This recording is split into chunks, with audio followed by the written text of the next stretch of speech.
धाराशिव जिल्ह्यामध्ये मागील काही महिन्यापासून आपल्याकडे कॉपर वायर चोरीचे गुन्हे खूप मात्रामध्ये होत होते।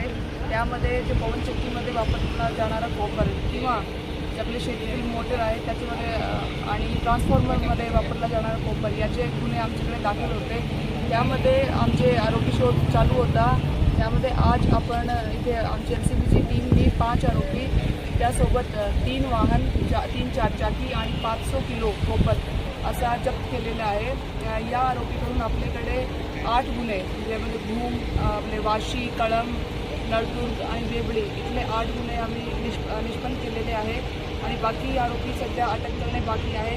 या आरोपीवरती आम्ही जास्तीत जास्त स्ट्रिक्ट आपली पुढील कारवाई करणार आहात।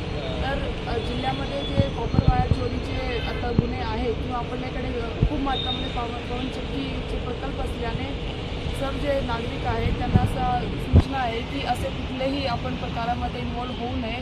त्यावरती आमची स्ट्रिक्ट लक्ष आहे आणि आम्ही त्याला अटक करून त्याच्यावरती चांगली कडक कारवाई करणार आहोत।